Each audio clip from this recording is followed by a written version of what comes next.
Shalom Jemaat Tuhan, dalam rangka persiapan untuk menyambut hari Natal, mari kita merenungkan satu topik namanya disebut Immanuel yang kita ambil dari Matius 1 ayat 23. Mari kita berdoa. Mohon Roh Kudus, Roh hikmat mengurapi hambamu, mensensor tuturkan sikap hambamu, sehingga apa yang hambamu sampaikan berkenan di depan Tuhan, dan setiap orang yang mendengar dan menontonnya kami semua dibimbing oleh Roh kebenaran. Berfirmanlah kepada kami lewat lidah hambamu, dalam nama Tuhan Yesus. Amin. Namanya disebut Immanuel. Matius 1 ayat 23 dikatakan seorang perawan akan mengandung dan melahirkan seorang anak laki-laki.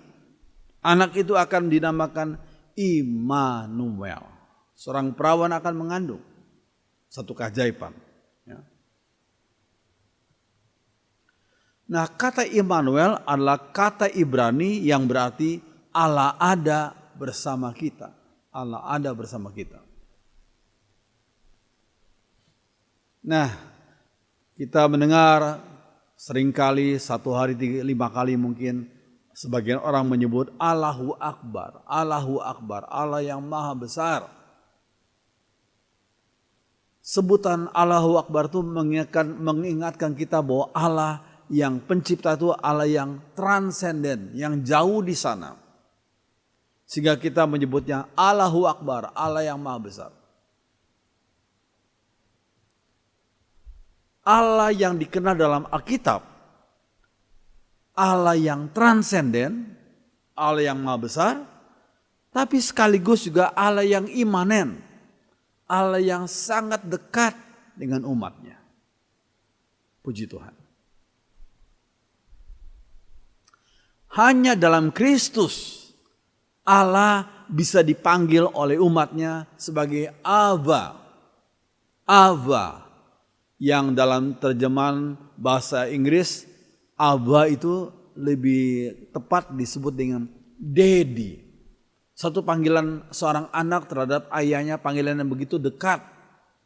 Sehingga anak itu menyebut ayahnya bukan father, tapi Daddy. Panggilan yang begitu akrab.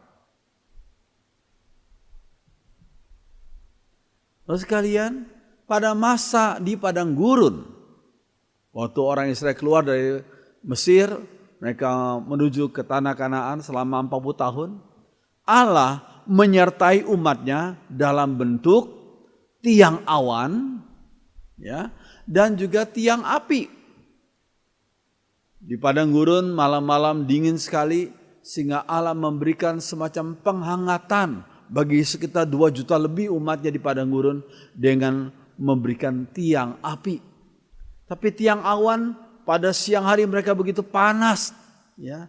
Dan tiang awan itu sebagai satu payung yang begitu raksasa membayangi lebih dari 2 juta umatnya yang ada di padang gurun. Namun pada masa perjanjian baru, Sang firman Allah sendiri menjelma menjadi daging. The word became flesh.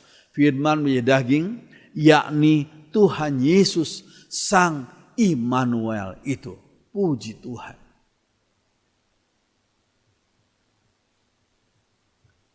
Terus sekalian, apakah dampak Immanuel bagi umatnya? Apa dampaknya? Yang pertama adalah umatnya mempunyai rasa tenang dan kemantapan ketika umatnya menghadapi berbagai tantangan. Menghadapi tantangan yang banyak, yang besar, umatnya bisa merasa tenang dan mantap karena ada Allah pencipta yang menyertai umatnya. Puji Tuhan. Yang menyertai umat adalah Allah yang maha kuasa. Yang maha kuasa. Bukan sekedar yang kuasa saja, tapi yang maha kuasa. Kita melihat 2 orang pesumo. Ya, 1 orang menggendong bayinya. Nah, kalau kita lihat bayi itu begitu kecil di tangan daripada pesumo yang kuat, yang hebat, yang tingginya, yang besar badannya hebat itu, raksasa itu. Lalu sekalian, kita melihat bahwa bayi itu begitu kecil. di tangan yang begitu terlatih. Kita di hadapan Allah, Allah itu lebih daripada sekedar pesumo. Allah yang maha besar, Allah yang maha kuasa. Kita Allah makhluk yang begitu kecil, tapi kita tenang, kita aman. Kita rasanya mantap menghadapi berbagai tantangan karena kita berada di tangan Allah yang maha besar. Puji Tuhan. Terus sekalian 2 Tawari 32 ayat 7 sampai 8 dikatakan, kuatkanlah dan teguhkanlah hatimu, janganlah takut dan terkejut terhadap Raja Asyur serta seluruh laskar yang menyertainya. Ya, ketika itu Raja Asyur membawa tentaranya untuk menyerang akan negara Israel. Inilah satu hal yang luar biasa, satu perkataan yang menghibur umat Tuhan. Sang raja berkata, kuatkanlah dan teguhkanlah hatimu, janganlah takut dan terkejut terhadap Raja Asyur serta seluruh laskar yang menyertainya, karena yang menyertai kita, maksudnya Allah dan para malaikatnya, yang menyertai kita lebih banyak daripada yang menyertai Raja Asyur itu.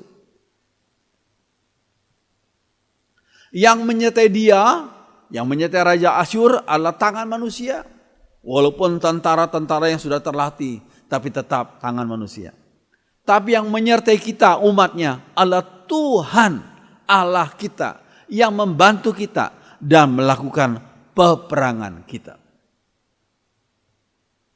Oleh kata-kata Hizkia Raja Yehuda itu, rakyat mendapat kepercayaannya lagi.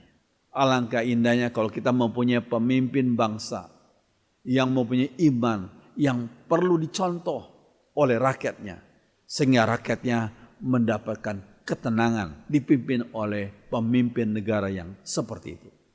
Puji Tuhan. Terus sekalian, kalau kita lihat ya, di dalam 2 Raja-Raja 19 ayat 35, kelanjutan daripada cerita tadi itu, maka Tuhan mengutus satu pribadi malaikatnya. Satu pribadi malaikatnya berkuasa membunuh 180.000 tentara Asyur dalam satu malam saja. Satu pribadi malaikatnya. Ketika tentara Asyur sedang beristirahat, satu pribadi malaikat datang membunuh 185.000 tentara Asyur dalam satu malam. Lihat 2 Raja-Raja 19 ayat 35. Terus kalian kadang-kadang sebagian orang tua begitu menyayangi anak-anaknya dan berkata, ya Tuhan, atau menyayangi satu orang anaknya mungkin.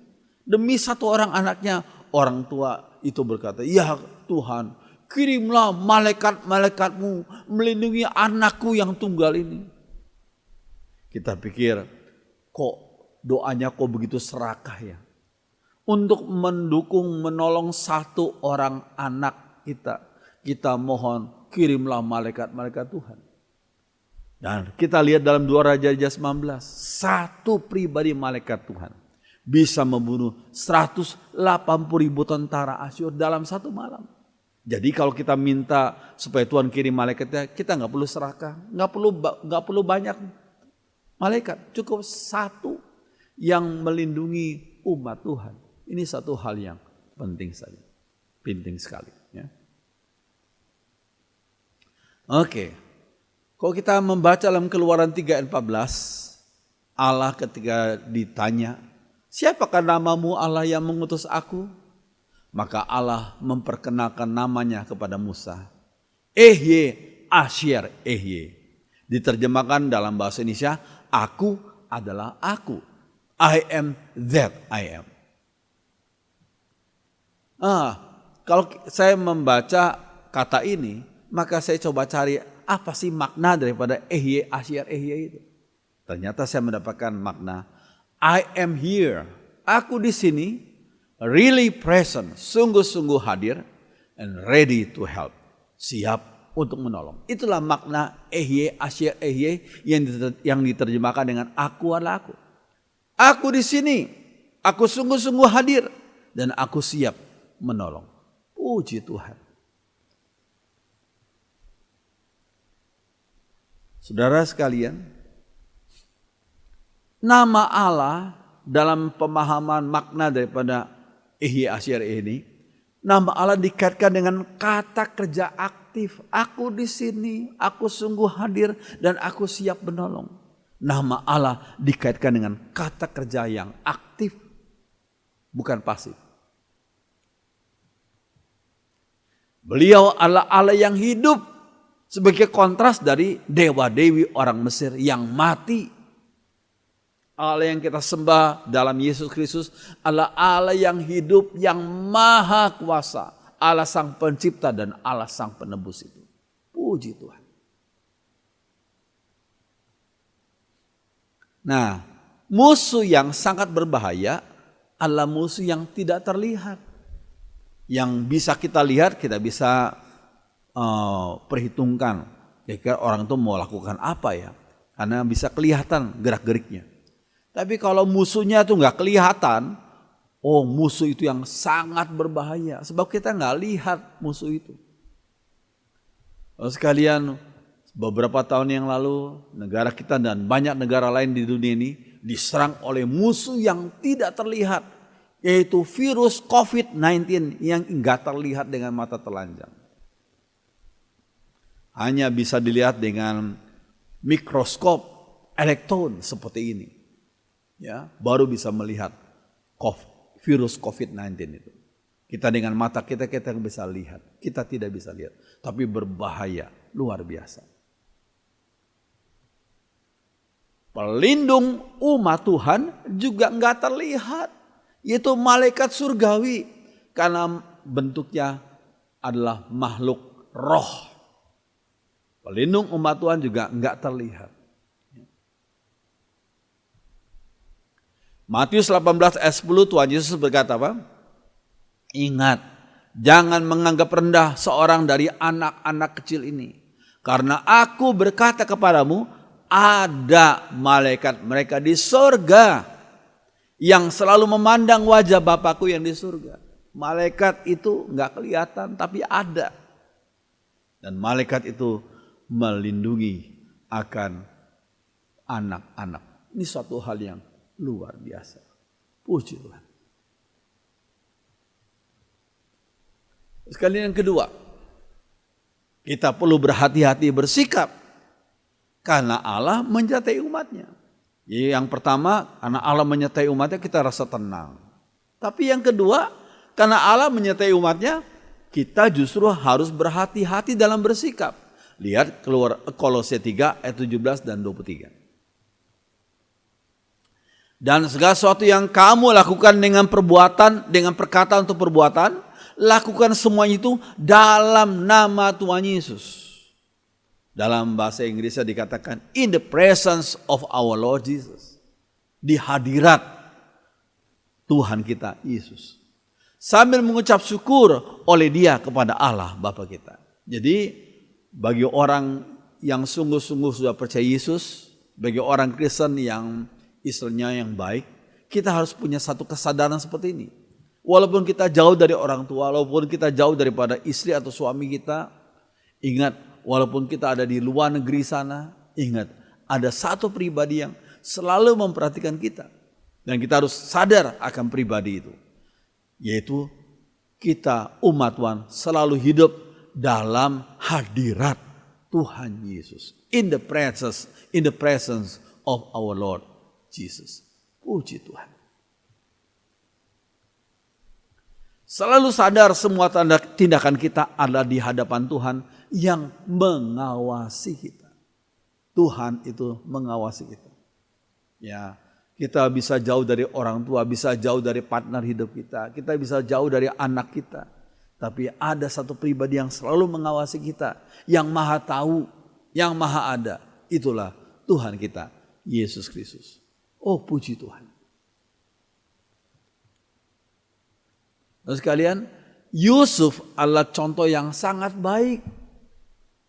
Ketika Yusuf dijual, dan kemudian dibeli oleh Potifar di Mesir, dan dia dipekerjakan di rumah Potifar, seorang yang kaya. Nah, istri Potifar yang cantik, yang masih muda itu satu kali jatuh cinta kepada Yusuf. Yusuf waktu itu baru berusia 17 tahun. Setiap hari Yusuf digoda oleh istri Potifar. Tentunya Potifar sedang melakukan tugasnya di luar rumah. Seringkali atau mungkin setiap hari dicobai oleh istri Potifar supaya Yusuf mau tidur dengan istri Potifar itu. Tapi Yusuf bersikap luar biasa. Yusuf berkata apa? Bagaimana mungkin aku melakukan kejahatan yang besar ini dan berbuat dosa terhadap Allah? Yusuf mempunyai satu keyakinan, kesadaran dalam hatinya. Walaupun dia jauh dari orang tua, dia jauh dari mungkin orang-orang yang kenal dia. Dia ada di satu rumah di negeri orang. Dan dia disodorkan akan cobaan yang begitu besar.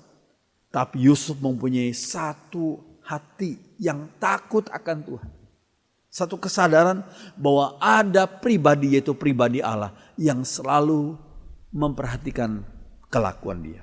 Sehingga dia berkata apa? Bagaimanakah mungkin aku melakukan kejahatan yang besar ini dan berbuat dosa terhadap Allah? Oh, puji Tuhan. Kalau setiap umat Tuhan mempunyai sikap hati seperti Yusuf, maka setiap umat Tuhan akan menjaga kesucian hidupnya. Puji Tuhan. Yusuf punya hati yang takut akan Tuhan. Ia sadar Tuhan selalu mengawasi. Tuhan selalu mengawasi. Puji Tuhan.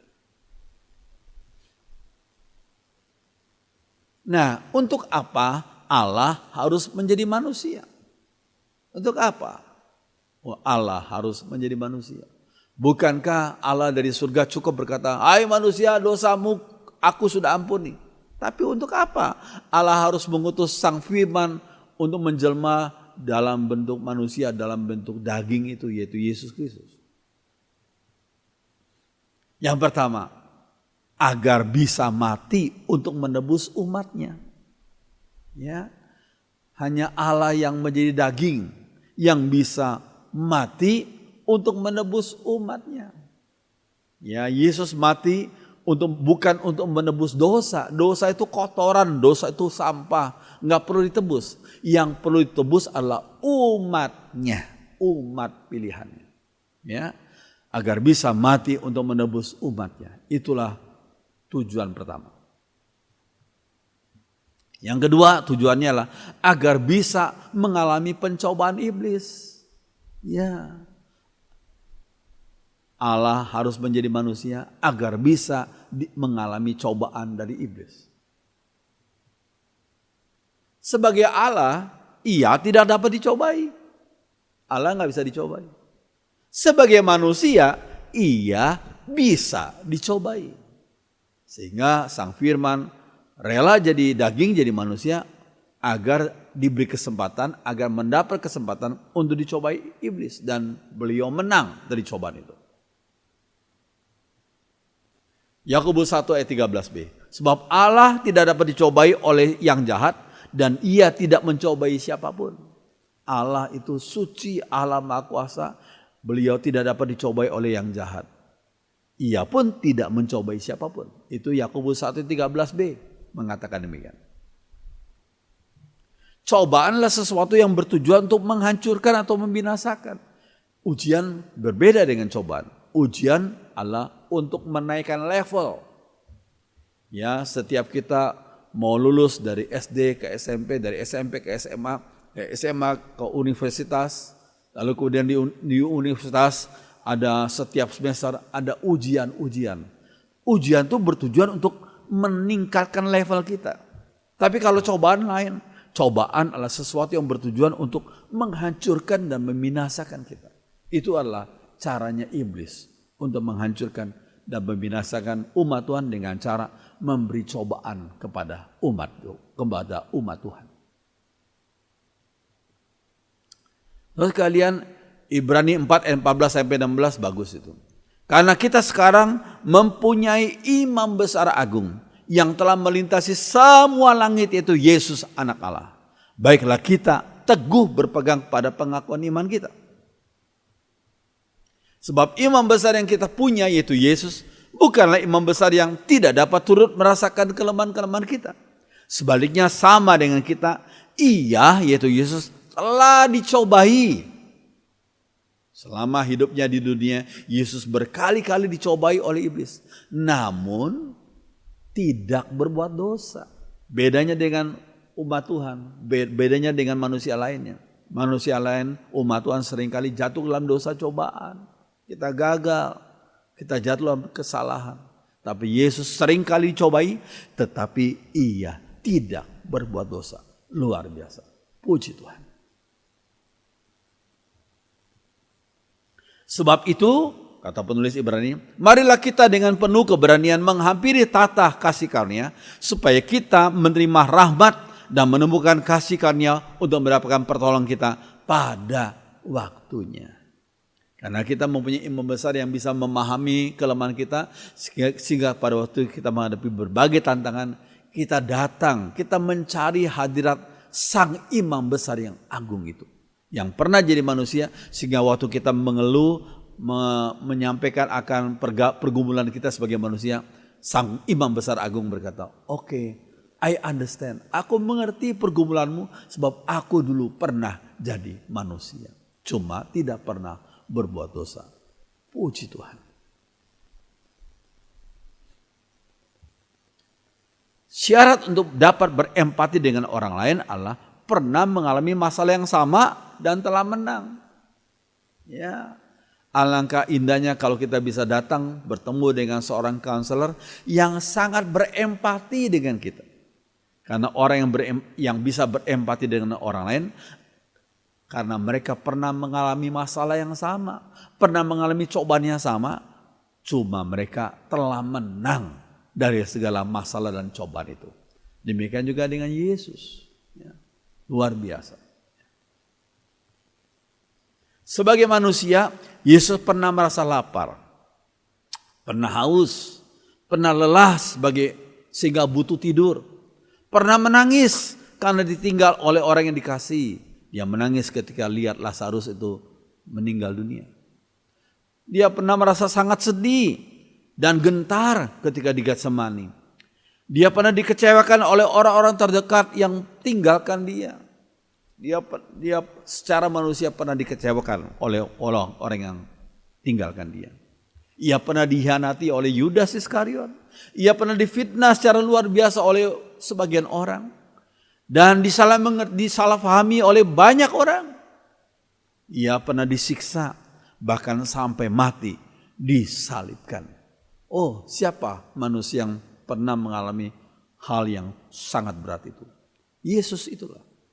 Sehingga dia bisa berempati terhadap pergumulan dan masalah umatnya yang dihadapi. Namun ini penting. Namun akhirnya Yesus menang. Kalau Yesus tidak menang, dia kalah dari tantangan hidup ini. Tapi Yesus menang. I have overcome the world. Kata Yesus dalam Yohanes 16. Aku telah mengalahkan dunia ini. Ya. Yesus telah menang sehingga memberikan pengharapan akan kemenangan dari umat yang percaya pada Yesus. Dan ia yang menang itu, ia mau dan sanggup menolong umat yang sedang bergumul berat. Kalau dia menang, dia tidak mau tolong, ya apa relevansinya dengan kita? Tapi dia mau dan sanggup menolong umat yang sedang bergumul berat. Puji Tuhan. Ya, namun cobaan tidak hanya berarti kesulitan, tapi sesuatu yang nyaman, sehingga membuat seseorang terlena dan perlahan-lahan binasa.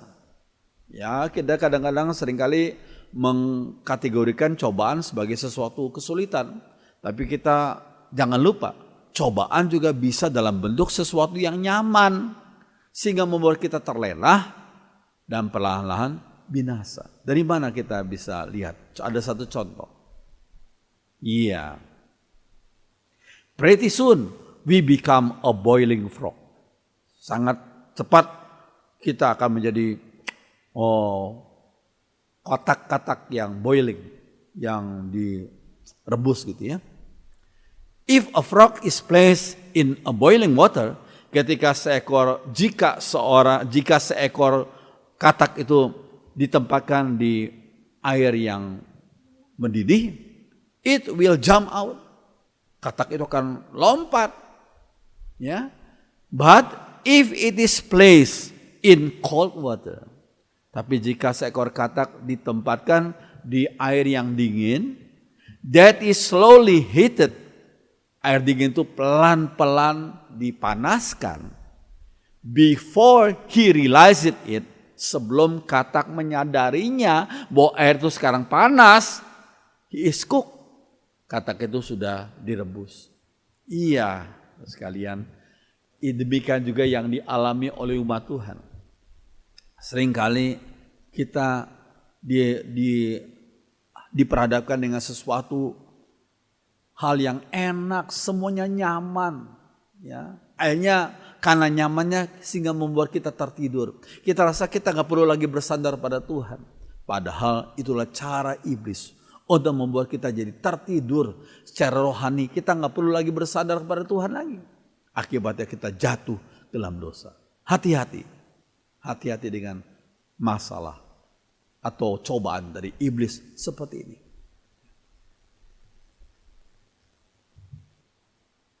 Perjuangan umat Tuhan melawan dosa dan setan bukan dari posisi kalah. Ini luar biasa, ini penting sekali. Perjuangan kita melawan dosa dan setan bukan dari posisi kalah lalu berusaha untuk menang, bukan. Dari posisi kalah berusaha untuk menang, bukan itu. Ya. Tetapi perjuangan umat Tuhan di dunia ini adalah dari kemenangan Kristus yang memberi kemenangan kepada umatnya. Kita berjuang dari kemenangan Kristus. Yesus yang sudah menang melawan dosa, melawan kematian. Ya, kemenangan itu diberikan kepada umatnya. Jadi kita berjuang dari kemenangan Kristus yang memberi kemenangan kepada umatnya. Yesus tidak egois. Yesus tidak menyimpan kemenangan itu bagi dirinya sendiri, tapi dia bagikan kepada umatnya yang percaya kepada dia. 1 Korintus 15 ayat 57 Paulus berkata apa? Tetapi syukur kepada Allah yang memberikan kepada kita kemenangan melalui Yesus Kristus Tuhan kita. Kemenangan. Puji Tuhan. Mentalitas umat Tuhan adalah mentalitas pemenang dari dosa dan dari iblis. Pemenang, mentalitas pemenang. Ya, bukan mentalitas seorang yang kalah, bukan. Ya, kalau Tuhan menyertai, ini pertanyaan kita. Mengapa sang bayi Yesus itu sebelum usia 2 tahun harus diungsikan ke Mesir karena ancaman Raja Herodes yang menyuruh prajuritnya untuk membunuh, untuk mencari bayi-bayi di bawah 2 tahun untuk dibunuh. Ya, lalu bayi Yesus yang belum 2 tahun cepat-cepat diungsikan ke Mesir karena ancaman Raja Herodes itu. Ya, kalau Tuhan menyertai, Tuhan Yesus itu namanya Immanuel, Allah yang menyertai. Kenapa sang Immanuel itu harus diungsikan ke Mesir karena ancaman Raja Herodes? Di mana buktinya Allah menyertai umatnya? Kok sang bayi itu harus diungsikan ke Mesir? Seolah-olah sang raja, segala raja itu, yaitu Yesus, kalah oleh Raja Herodes. Apakah demikian? Saudara sekalian, dan kita perlu ingat jarak antara Bethlehem ke Kairo, di mana Yesus dengan kedua orang tuanya mengungsi, itu jarak dari antara Bethlehem ke Kairo itu sekitar 419 km loh, nggak main-main.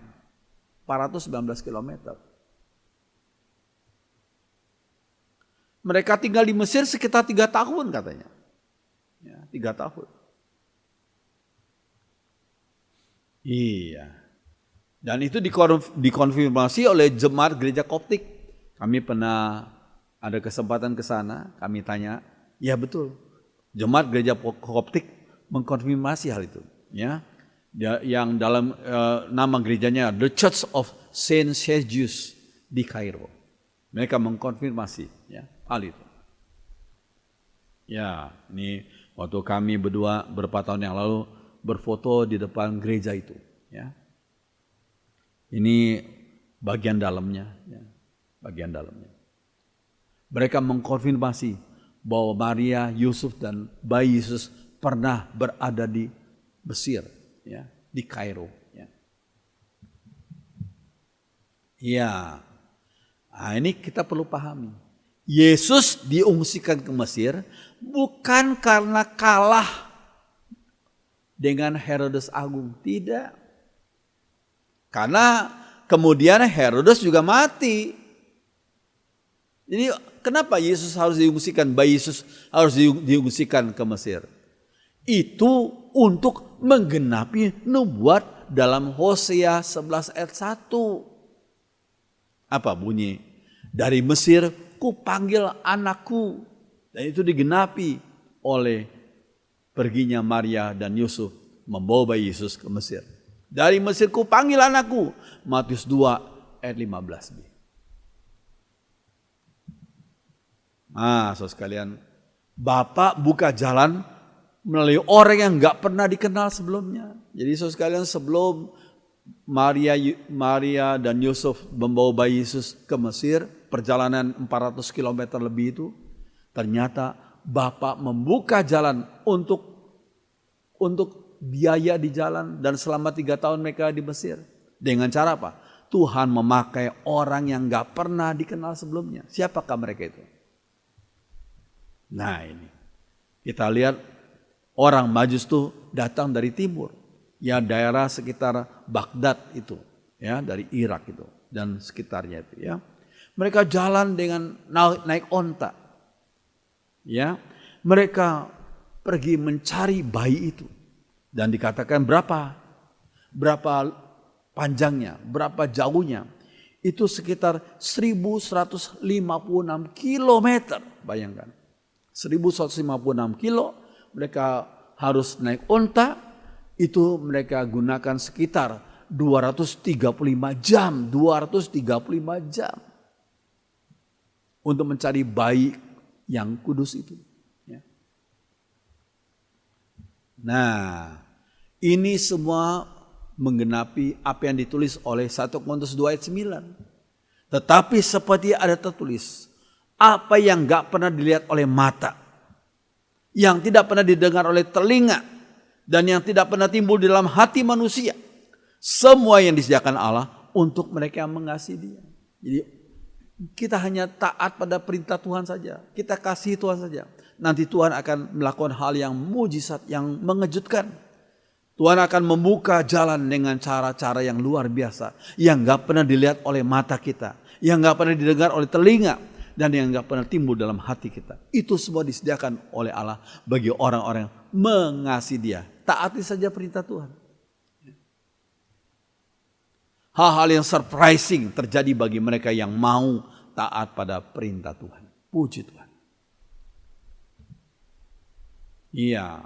Nah ini sebelum Yusuf dan Maria berangkat ke Mesir, providensia ilahi, Allah yang menyediakan melalui persembahan Majus itu, yang datang dari 1156 km asalnya, berbentuk emas, kemenyan dan mur. Mereka persembahkan. Dan itu Maria dan Yusuf memakai modal itu sebagai ongkos hidup mereka selama 3 tahun. Dan ongkos perjalanan mereka pulang pergi. Oh puji Tuhan. Berkat Allah sudah disediakan sebelum satu malapetaka terjadi. Dan inilah disebut sebagai providensia, pemeliharaan Allah kepada umatnya. Puji Tuhan. Kata providensia berarti berasal dari pre sebelumnya dan video aku lihat. Sebelum satu kejadian terjadi, Allah yang Maha Tahu sudah lihat sebelumnya. Sehingga Allah sanggup memelihara umatnya sebab Allah itu Maha Tahu. Sebelum sesuatu terjadi, Allah sudah lihat sebelumnya. Itu namanya providensia Allah. Puji Tuhan. Providensia ilahi sungguh kita alami setiap tahunnya. Walau terjadi pandemi COVID-19 yang terjadi beberapa tahun yang lalu. Tuhan selalu sediakan segala kebutuhan gerejanya. Ya, pada masa pandemi yang lalu, GKI Roti Hidup, ya, di mana sekarang saya mengembalakan, malah bisa membeli kamera yang baik untuk merekam YouTube dan kemudian memasukkan di YouTube, ya, dan Instagram, ya, dan SDM yang bisa Tuhan utus untuk merekam dan mengoperasikan hal itu semua, sehingga kita bisa justru lewat pandemi itu firman Tuhan dikabarkan ke berbagai tempat, berbagai negara lewat apa yang sudah kita lakukan. Puji Tuhan, ya. Tuhan tuh bisa melakukan apa saja walaupun dalam masa pandemi. Puji Tuhan. Pada masa pandemi ini Tuhan malah membuka kesempatan untuk kita memberitakan firman Tuhan lebih luas lagi via YouTube dan Instagram. Ingat Roma 8 ayat 28. Allah turut bekerja dalam segala sesuatu untuk mendatangkan kebaikan bagi orang yang mengasihi Tuhan, yang mau taat pada firman Tuhan. Puji Tuhan. Juga sampai sekarang Tuhan memberikan kita kesehatan dan menyediakan kebutuhan keluarga kita sesehari. Haleluya. Allah menyertai umatnya, tidak berarti umatnya nggak perlu berusaha. Ya. Kerjakan apa yang menjadi bagianmu, dan Allah akan mengerjakan bagiannya. Jangan kau pasif. Kerjakan apa yang menjadi bagianmu. Allah akan mengerjakan bagiannya. Puji Tuhan. Ya, jika Maria tidak menjaga kesuciannya saat gadis, ya, dia bersikap yang tidak berkenan, pasti Tuhan tidak akan memilih Maria untuk menjadi ibu dari manusia Yesus. Tapi karena Maria menjaga kesuciannya, Allah memilih dia menjadi ibu daripada Yesus. Puji Tuhan. Biar firman Tuhan menjadi berkat bagi kita semua. Biar kita mempersiapkan hati kita untuk menyambut hari Natal. Mari kita berdiri sekali, nyanyikan satu lagu. Ya, sekalipun ku berjalan dalam lembah kelam, namun tanganmu selalu menopang hidupku. Mari kita berdiri, kita nyanyikan lagu ini bersama-sama.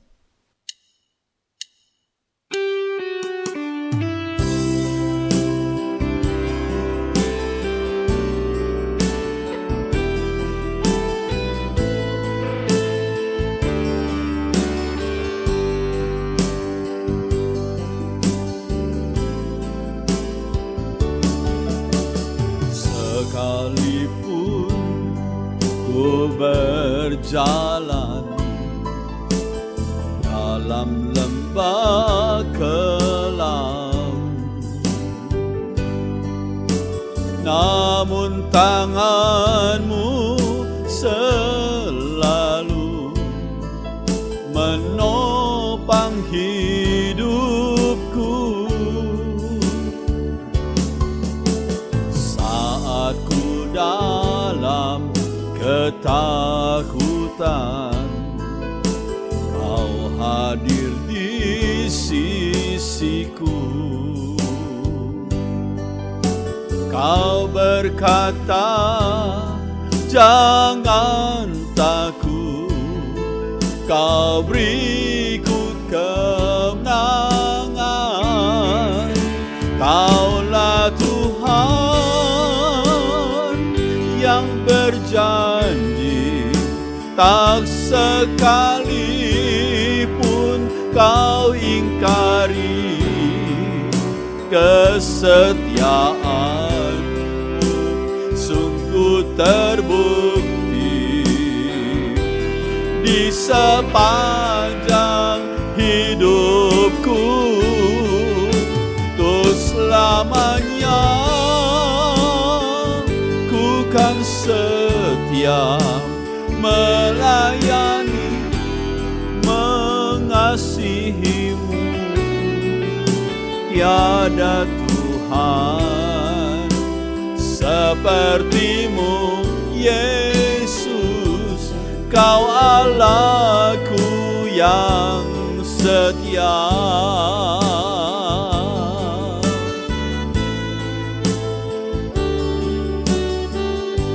Perempuan saja.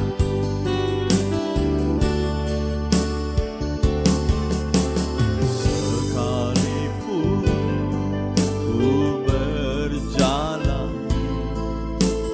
dalam lembah kelam, namun tanganmu selalu menopang hidupku. Pria saja. Saat ku dalam ketakutan, Kau hadir di sisiku. Kau berkata, jangan takut, Kau beriku kemenangan. Bersama-sama, Kaulah Tuhan yang berjanji, tak sekali pun Kau ingkari kesetiaan-Mu. Sungguh terbukti di sepanjang hidupku, untuk selamanya ku kan setia melayani, mengasihi-Mu.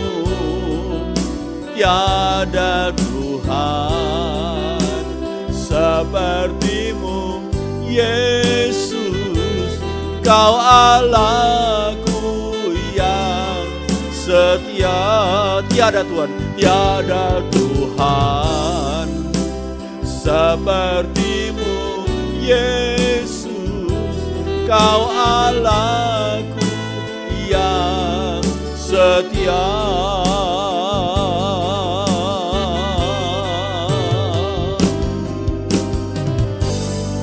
Benar ya Tuhan, Engkaulah Allah yang memberi kami providensia, yang memelihara kami walaupun menghadapi tantangan, karena Engkau tidak pernah meninggalkan kami. Engkau sudah tahu apa-apa yang akan terjadi kemudian, dan Tuhan sudah buka jalan, dan Tuhan sudah dan sedang menolong kami. Kami bersyukur Tuhan, kami tidak takut menghadapi tantangan karena Engkau menyertai kami. Terima kasih untuk firman-Mu.